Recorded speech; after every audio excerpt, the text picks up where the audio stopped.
बहुत समय पहले की बात है। कानपुर में अनुज नाम का एक बेकर रहता था, जिसका केक पूरे कानपुर में मशहूर था।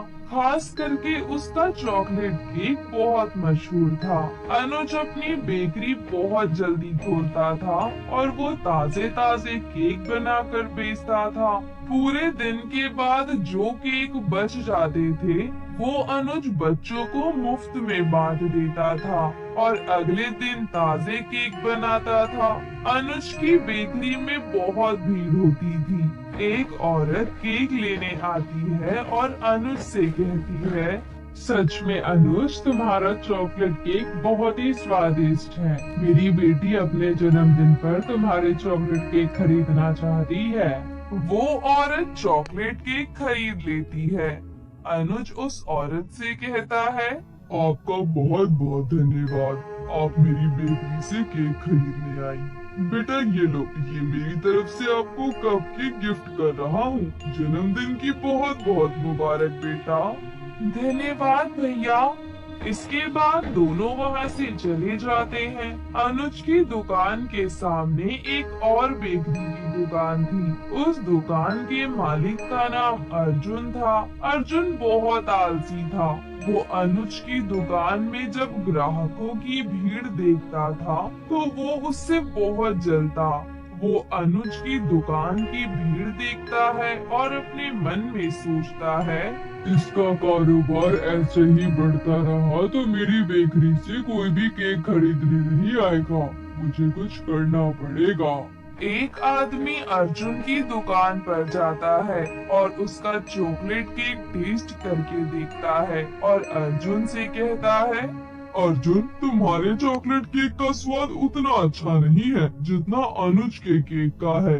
भले ही तुमने इनकी कीमत घटा दी है और तुम्हारे केक ताजे भी नहीं है। माफ करना मुझे, मैं तुम्हारे केक नहीं खरीदूंगा।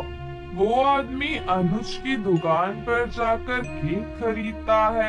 एक दिन अनुज की बेकरी पर एक बहुत ही अमीर व्यक्ति आता है, जिसका नाम सूरज होता है और वो अनुज से कहता है, क्या तुम ही वो मशहूर बेकर अनुज हो? हाँ, बताइए, मैं आपकी क्या मदद करूँ? मेरे बेटे ने अपने दोस्त के जन्मदिन पर तुम्हारा चॉकलेट केक खाया था और अब वो इस बात पर अड़ा हुआ है कि उसे अपने जन्मदिन पर वैसे ही चॉकलेट केक चाहिए। ये तो बहुत ही अच्छी बात है। आप मेरा केक एक बार टेस्ट करके देखिए। सूरज केक टेस्ट करके देखता है और अनुज से कहता है, तुम्हारा केक तो बहुत ही स्वादिष्ट है। मैं तुम्हारा केक बर्थडे पार्टी के लिए लेना चाहूँगा। आप मेरा ऑर्डर लिख लीजिए। बताइए, आपको कितना केक चाहिए और जन्मदिन कब है? पार्टी तो शुक्रवार को है, आज से 4 दिन के बाद। मुझे एक ताजमहल के आकार का चॉकलेट केक चाहिए और 20 छोटे छोटे चॉकलेट केक चाहिए। मैं केक तैयार कर दूंगा और शुक्रवार को 2 बजे तक केक तैयार हो जाएगा। आप 2 बजे केक लेने आ जाना। अनुज केक बनाने में बहुत मेहनत करता है। वो एक बड़ा सा ताजमहल के आकार का चॉकलेट केक बना देता है और 20 छोटे छोटे चॉकलेट केक बनाता है। दूसरी तरफ अर्जुन ने इतने बड़े ऑर्डर के बारे में सुना जो अनुज को मिला था, तो वो उसका ऑर्डर खराब करने का फैसला करता है। अगर इतना अमीर आदमी इस केक को पसंद करता है तो कोई भी मेरी बेकरी पर केक खरीदने नहीं आएगा। मुझे उसके ऑर्डर को खराब करना ही होगा। जब अनुज एक रात पहले सारे केक तैयार कर लेता है और अपने आप से कहता है, आखिरकार मैंने सारे केक तैयार कर ही लिए।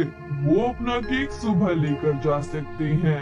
अनुज जब अपनी बेकरी बंद करके घर चला जाता है तो अर्जुन उसकी बेकरी का ताला तोड़कर उसके सारे केक हाथों से फैला देता है और कुछ केक नीचे गिरा देता है और फिर अर्जुन बेकरी पर दूसरा ताला लगा देता है। अगले दिन जब अनुज अपनी बेकरी पहुंचता है तो अपना ताला टूटा हुआ देख और दूसरा ताला लगा हुआ देख हैरान हो जाता है। अर्जुन उस ताले को एक पत्थर की मदद से तोड़ देता है और अपनी बेकरी के अंदर आ जाता है। अंदर जाकर वो देखता है कि उसके बनाए गए सारे केक पूरी तरह से तहस नहस हो गए हैं। अनुज बहुत दुखी होकर कहता है, ये कैसे हो गया? अब मैं क्या करूं? 2 बजे वो अपना केक लेने आएंगे।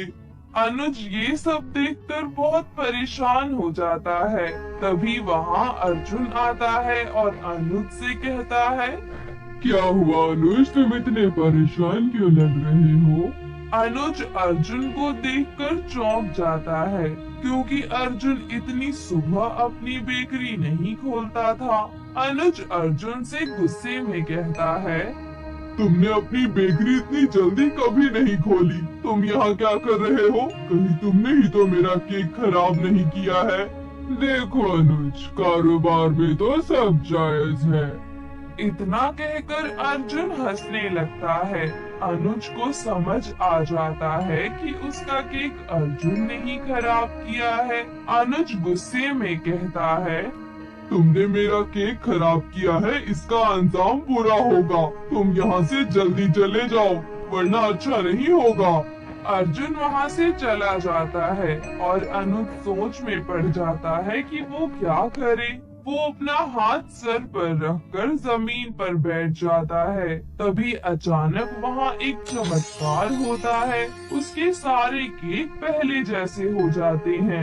ये देखकर अनुज चौंक जाता है। तभी वहाँ पर एक परी प्रकट होती है। वो अनुज से कहती है, अनुज तुम परेशान मत हो, मैंने तुम्हारा केक पहले जैसा बना दिया है। तुम परेशान मत हो। जो अपना काम सच्चे दिल से और मेहनत से करता है, मैं उसकी मदद करती हूँ। आपका बहुत बहुत धन्यवाद परी जी, आपने मेरी बहुत बड़ी मदद की है। तुम बस हमेशा ऐसी ही मेहनत और लगन से काम करते रहना। इतना कहकर परी वहाँ से गायब हो जाती है। उसके बाद सूरज अपने बेटे के साथ केक लेने आता है।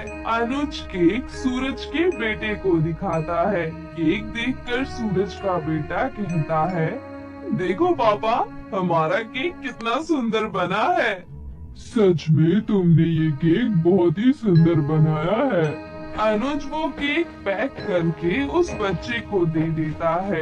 वो केक लेकर चले जाते हैं और अनुज अब और ज्यादा मशहूर हो जाता है। उसे पहले से भी ज्यादा ऑर्डर मिलने लग जाते हैं। अनुज खुशी खुशी अपने काम पर ध्यान देने लगता है। अर्जुन को भी समझ आ जाता है कि सारी गलती उसकी ही थी। वो कभी अपने केक को ध्यान देकर नहीं बनाता था।